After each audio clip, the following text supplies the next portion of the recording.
আওয়ামী লীগ পাল্টা পিটুনি শুরু করেছে। গোপালগঞ্জ ছিল, পাবনায় হয়েছে, গাজীপুরে হলো এবং এটা আরো ভয়ঙ্কর হলো। 15 জন অন্তত আহত হয়েছে, 3 জনের অবস্থা আশঙ্কাজনক। এখন আমি দেখছি আওয়ামী লীগ এখন পাল্টা মার শুরু করবে এবং এই মারের আবার একটা কারণ আছে, আমরা অনেকে হয়তো খেয়াল করি না।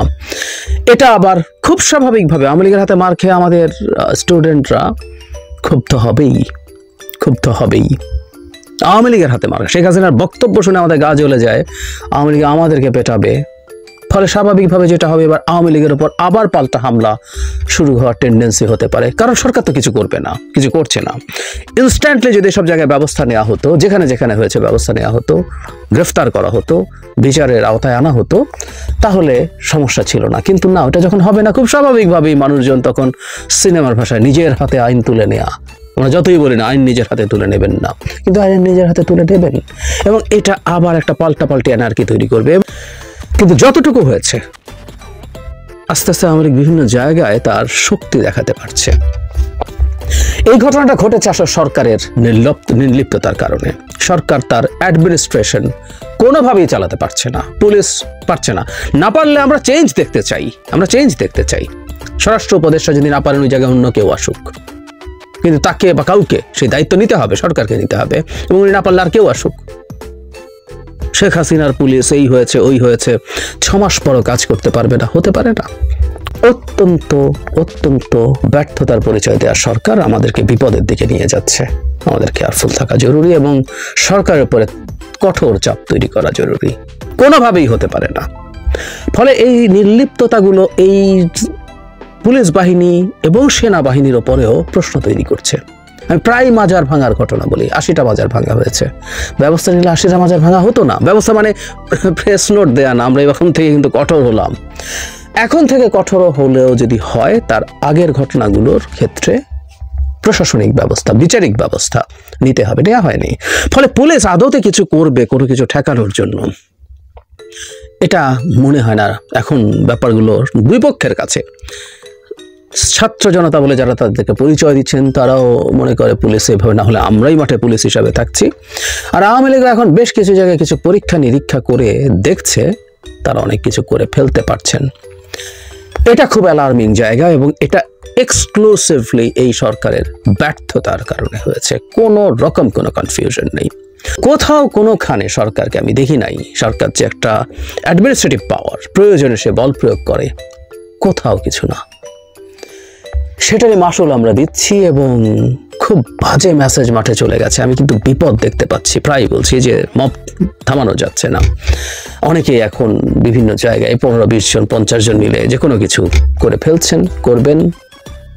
দফায় দফায় বলেছি এটা নিয়ে কথা, অনেকের পছন্দ হয়নি, তারপরও বলেছি। 6 মাস পর সারা দেশে এত ওয়াইড স্প্রেড হামলা ভাঙচুরের ঘটনা ঘটছে, সেইখানে দাঁড়িয়ে সরকার কোনো ব্যবস্থা নিতে পারছে না। এবং আবারও বলি, আমাদের মিলিটারি এখন মাঠে আছে।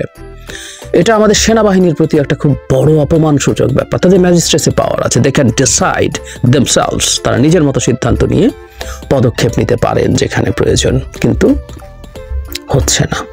সুতরাং আমাদের অ্যাডমিনিস্ট্রেশন ফেল করছে। বৈষম্য বিরোধী ছাত্র আন্দোলন পুলিশের দায়িত্ব পায় নাই। যখন দেশে সরকার ছিল না বা সরকার গঠন হয়েছে, পুলিশ ছিল না, কিছু কিছু ক্ষেত্রে তারা গেছেন, ওটুকুকেও যদি আমরা একটু ছাড়ও দিই, তখনও আমার মনে হয়েছে কতগুলো ক্ষেত্রে দরকার ছিল না, কিন্তু তারা গেছেন কারণ সেনাবাহিনী তখনও ছিল। 6 মাস পর এই কাজটা করা কিন্তু একটা ভয়ঙ্কর সিগন্যাল দেয়। এই সরকার তাহলে কি এই ছাত্রদেরকে নিয়ন্ত্রণ করতে পারছে না? সরকারের অ্যাডমিনিস্ট্রেশন ফেল করছে, এটা আস্তে আস্তে আরও খুব ক্লিয়ারলি প্রকাশিত হতে শুরু করেছে। এটাই অ্যালার্মিং এর জায়গা। গতকাল গভীর রাতে গাজীপুরে খুবই অ্যালার্মিং একটা ঘটনা ঘটেছে। রিপোর্ট যেভাবে পাওয়া গেল তাতে খুব খারাপ কিছু হয়ে গেছে, আমরা আশা করব সেটা হয়নি, কিন্তু তারপর এটা খুবই অ্যালার্মিং। অনেকগুলো দিক থেকে এটা দেখা যায় এবং যেটা আমাদের জন্য খুবই একটা ভয়ের বার্তা দেয়। গতকাল বেশ রাতের দিকে ফেসবুকে প্রথম আসছিল যে ওখানে রীতিমতো আমাদের স্টুডেন্টদের 2-3 জন হত্যাকাণ্ডের শিকার হয়েছেন, কিন্তু সেটা না হলেও পরিস্থিতি যথেষ্ট খারাপ। কিন্তু যা হলো সেটা একটু আগে জানি এবং আমরা সরকারের নির্লিপ্ততা এবং সরকার যেভাবে তার কাজ চালাচ্ছেন, তারা বাংলাদেশের জন্য বড় বিপদ তৈরি করতে যাচ্ছেন। আমি এখন আর রাগ ঢাক না করে সরকারকে এই ব্যাপারগুলোতে আরও শক্তভাবে অ্যাকিউজ করতে চাই। 6 মাস পর নিশ্চয়ই সরকারকে আর খুব সফটলি বলার জায়গা নেই। কারণ যখন দেখছি আমাদের দেশের একটা গণ অভ্যুত্থানের যে সুফল, একটা গণ অভ্যুত্থানের পরে যে ডেমোক্রেটিক ট্রানজিশন, সেটা যখন এই সরকারের অথর্বতা এবং অক্ষমতার জন্য হ্যাম্পার্ড হচ্ছে, তখন কথা বলতেই হবে। প্রথমত হেডলাইন এরকম, গাজীপুরে মোজাম্মেল হকের বাড়িতে হামলা, মাইকে ঘোষণা দিয়ে মারধরে আহত 15। নিউজটা একটু ডিটেল পুরোটা পড়ি। গাজীপুরে সাবেক মুক্তিযুদ্ধ বিষয়ক মন্ত্রী আকম মোজাম্মেল হকের বাড়িতে হামলা চালিয়েছেন বিক্ষুব্ধ জনতা। এ সময় স্থানীয় কিছু ব্যক্তি তাদের কয়েকজনকে আটক করে মারধর করেন। এতে অন্তত 15 জন আহত হয়েছেন। আহত ব্যক্তিদের মধ্যে 3 জনের অবস্থা আশঙ্কাজনক বলে জানিয়েছেন চিকিৎসক। এলাকাবাসী ও পুলিশ জানিয়েছেন, গতকাল শুক্রবার রাত 9টার দিকে একদল বিক্ষুব্ধ ছাত্র জনতা গাজীপুর মহানগরের ধীরাশ্রমের দক্ষিণখানে মোজাম্মেল হকের বাড়িতে হামলা চালান। তারা বাড়ির ভেতরে ঢুকে ভাঙচুর করেন। এ সময় মসজিদের মাইকে মন্ত্রীর বাড়িতে ডাকাত পড়েছে বলে ঘোষণা দিয়ে লোকজনকে এগিয়ে আসার আহ্বান জানানো হয়। মাইকিং শুনে আশপাশের লোকজন বাড়িটি ঘিরে ফেলেন। তারা ভাঙচুরকারী কয়েকজনকে মারধর করেন। পরে সেনাবাহিনীর সদস্যরা ঘটনাস্থলে গিয়ে আহত ব্যক্তিদের উদ্ধার করে গাজীপুর কাজী তাজউদ্দিন আহমেদ মেডিকেল কলেজ হাসপাতালে জরুরি বিভাগে পাঠান। সেখান থেকে গুরুতর আহত কয়েকজনকে ঢাকায় পাঠানো হয়েছে। জয়দেবপুর থানার পুলিশ ও সেনাবাহিনীর সদস্যরা পরিস্থিতি নিয়ন্ত্রণে নেন। সামাজিক যোগাযোগ মাধ্যমে কয়েকটি ফুটেজে দেখা গেছে কয়েকজনকে মারধর করা হচ্ছে। আহতদের নাম আছে এখানে। সিভিল সার্জন বলেছেন 15 জনকে জরুরি বিভাগে ভর্তি করা হয়েছে। আহত ব্যক্তিদের মধ্যে 3 জনের অবস্থা খারাপ বলে ঢাকায় পাঠানো হয়েছে। পুলিশ যেটা জানিয়েছে সেটা হচ্ছে, প্রাথমিকভাবে জানা গেছে ছাত্র জনতার পরিচয় দিয়ে সাবেক মন্ত্রীর বাড়িতে হামলার ঘটনা ঘটেছে। এ সময় স্থানীয় লোকজন হামলাকারীদের আটক করে মারধর করেন। 12-13 জন আহত হয়েছে। যেটা ইন্টারেস্টিং, সেই জায়গাটাও আসি। এখানে দিবাগত রাত 1:45টার দিকে তাজউদ্দিন মেডিকেল কলেজ হাসপাতালের সামনে বিক্ষোভ মিছিল করেছেন বৈষম্য বিরোধী ছাত্র আন্দোলনের নেতাকর্মীরা। এ সময় তারা ছাত্ররা গাজীপুরের নেতা, এই কথা হলো খুব মন দিয়ে শুনি। শুক্রবার রাতে আমাদের কাছে খবর আসে ধীরাশ্রম এলাকায় সাবেক মন্ত্রীর বাড়িতে হামলা ও লুটপাট হচ্ছে। এটি শোনার পর প্রতিহত করতে আমাদের শিক্ষার্থীরা রওনা হন। দ্রুত 15-16 জন ঘটনাস্থলে চলে যান। সেখানে গিয়ে দেখা যায় লুটপাট হচ্ছে। এতে বাধা দিলে পেছন থেকে হুট করে অনেক মানুষ জড়ো হয়ে যায়। তাদের হাতে রামদাসহ বিভিন্ন অস্ত্র ছিল। অন্য শিক্ষার্থীরা আসার আগেই 15 জনকে ছাদে নিয়ে বেধড়ক পিটিয়ে ও কুপিয়ে জখম করা হয়। পরে অন্যান্য শিক্ষার্থী ঘটনাস্থলে গেলে তাদেরকেও পেটানো হয়। এরপর মার্চ টু গাজীপুর। অনেকগুলো প্রশ্ন হচ্ছে, বয়ানের ভিন্নতা আছে। মানে বলা হচ্ছে, পুলিশ যেটা বলছে সেটা হলো ছাত্র জনতা পরিচয় দিয়ে কিছু মানুষ ওই বাড়ি ভাঙচুর করতে যায়, লুটপাট করতে যায়। খুবই সম্ভব, কারণ গত 2-3 দিনে বাংলাদেশে যা হচ্ছে এবং যেভাবে কিছু মানুষ এটাকে উস্কে গিয়েছিলেন একটা সময় এবং এটার পক্ষে সাফাই গাইছেন, এবং কেউ এটার বিরুদ্ধে একটু কথা বললেও তাকে সুশীল টুশীল বলে, এবং এটা সুশীল তো হচ্ছে সবচেয়ে ছোট গালি, আরো ভয়ঙ্কর সব গালিগালাজ করে তাকে আক্রমণ করে থামিয়ে দেওয়ার চেষ্টা হচ্ছে। তাতে এটা খুব স্বাভাবিক। হতেই পারে এরা ছাত্র জনতা, আবার হতেই পারে যখন এই ঘটনাগুলো ঘটে তখন কিছু পিওর চোর ডাকাত ছাত্র জনতা নাম দিয়ে এই কাজগুলো করবে। এটাই আশঙ্কার জায়গা ছিল। এটাই 32 নম্বরের ঘটনার পরপরই অন্যান্য জায়গায় যখন ঘটনা ঘটছে, 32 নম্বরের ঘটনার সাথে সাথে বাকিগুলো প্রথম দিন 3-4টা একসাথে ঘটেছে, এরপর পরের দিন ঘটলো এবং সিস্টেম্যাটিকলি ঘটতে যাচ্ছে। এবং এই রকম মবকে উস্কালে আসলে থামানো যায় না। আর ওই যে বারবার বলছি, যাদের প্রতি কন্ট্রোল আছে, যে আপনারা এটা করবেন না বলার পর যে মানুষগুলো থামবে, যে মানুষগুলো ফলো করে, এর বাইরেও আরো মানুষ আছে, নানান ভেস্টেড ইন্টারেস্টের মানুষজন আছে, তারা তাদের উদ্দেশ্য সফল করতে নেমে যাবেন। সুতরাং ছাত্ররা এটা করতেই পারেন, ছাত্র জনতা, কারণ সবাই কমান্ড শোনেন নাই। তারা এটাকে লুটপাটের জন্য না, তারা এটাকে স্বৈরাচারী শেখ হাসিনার গুরুত্বপূর্ণ মানুষ মোজাম্মেল হক মন্ত্রী ছিলেন এবং তার বাড়িটাও স্বৈরাচারের একটা নিশ্চিতভাবে প্রতীক। সুতরাং সেটা ভাঙা যায়, সেটা লুটপাট করা যায়। ছাত্ররা হলে আর লুটপাট করলো না, ভাঙলো। আর কিছু চোর ডাকাত গিয়ে সেই নাম দিয়ে ভাঙবে, লুটপাট করবে। বাংলাদেশে এখন ছাত্র জনতা বৈষম্যবিরোধী ছাত্র আন্দোলনের নামটাম দিয়ে যে কোনো কিছু করে ফেলার মতো একটা পরিস্থিতি আছে, সত্যিকার অর্থেই আছে।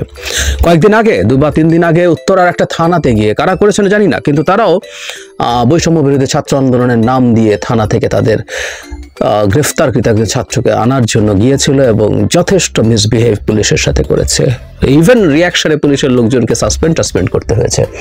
সো এই নাম দিয়ে এই কাজটা করা যায়, এই কাজটা করা যায়, এটা ফ্যাক্ট বাংলাদেশে এখন, এবং এই কাজটা হয়েছে কোনো না কোনো ফর্মে।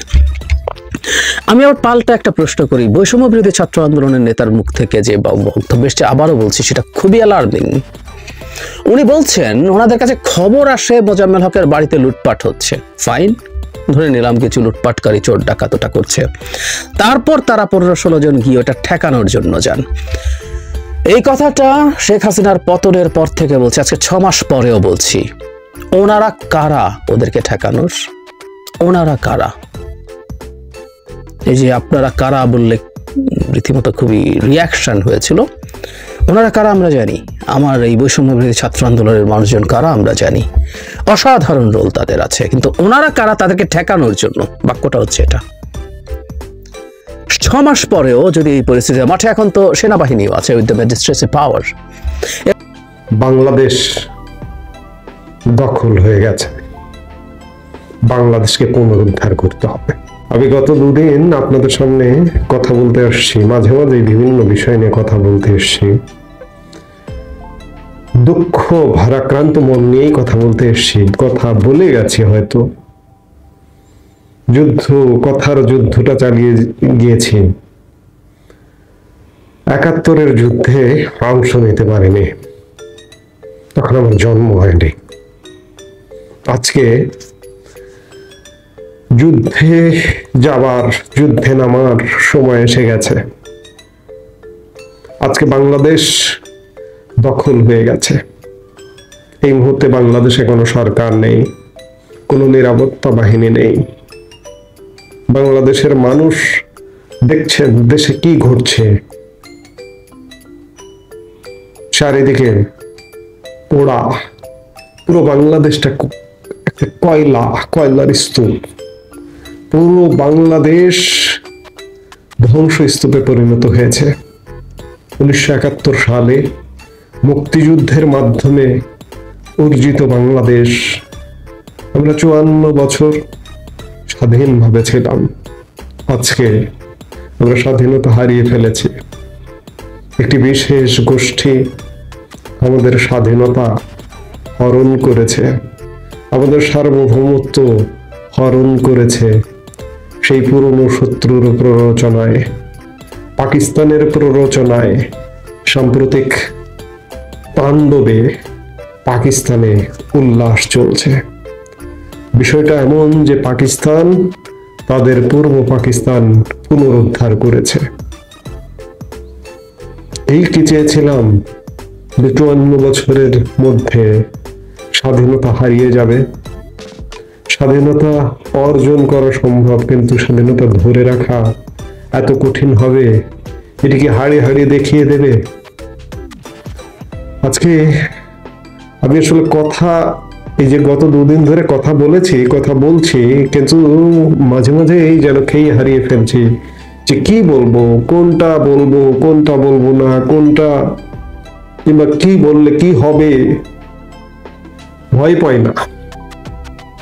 আল্লাহ পৃথিবীতে পাঠিয়েছেন, আল্লাহ যদি মৃত্যু রাখে, আবার এখানেই যদি আল্লাহ আমার লাইফে ফুল স্টপ দেয়, আমি স্বাগত জানাবো, আল্লাহকে স্বাগত জানাবো। আল্লাহ, তুমি আমার এতটুকু আয়ু রেখেছিলে, আমি এখান থেকে পৃথিবীতে তোমার হুকুমে আমি বিদায় নিচ্ছি।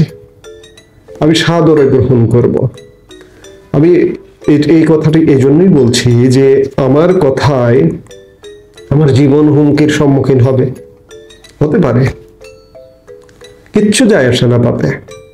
আমাকে অনেকেই বলেছেন যে এভাবে কথা না বলতে, কিংবা বিভিন্ন জায়গা থেকে বলা হচ্ছে যে কথা না বলতে। কেন কথা বলবো না?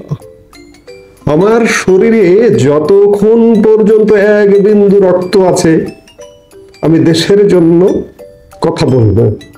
কথা বলতে বলতেই যদি আমি মারা যাই, কিচ্ছু যায় আসে না। কিন্তু বাংলাদেশ আজ ভয়াবহ বিপর্যয়ের মুখে। বাংলাদেশের মানুষের কোন ধরনের কোনো নিরাপত্তা নেই। আপনারা দেখছেন কয়েকদিন ধরে কিরকম তাণ্ডব হচ্ছে।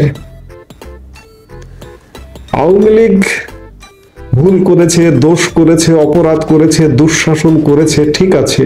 আমি বারবার বলি যদি করে থাকে তাদের বিচার হবে। কিন্তু আজকে গত 16 বছরে যা না করেছে, আজকে 6 মাসে দখলদার বাহিনী কি করছে বাংলাদেশে? কারা এরা? আপনারা কদিন আগে দেখলেন কারাগারে গিয়ে কি তাণ্ডব চালিয়েছে, কাশিমপুর কারাগারে। এই কদিন ধরে কি তাণ্ডব চালাচ্ছে সারা দেশে। এবং এরা কারা? এরা ইসলামিস্ট, ইসলামের কথা বলে। আমরা কি ইসলামিস্ট না? আমি মুসলিম, আমি কি ধর্ম করি না? আমার মুখে দাড়ি নেই, মাথায় টুপি নেই, আমি ধর্ম করি না?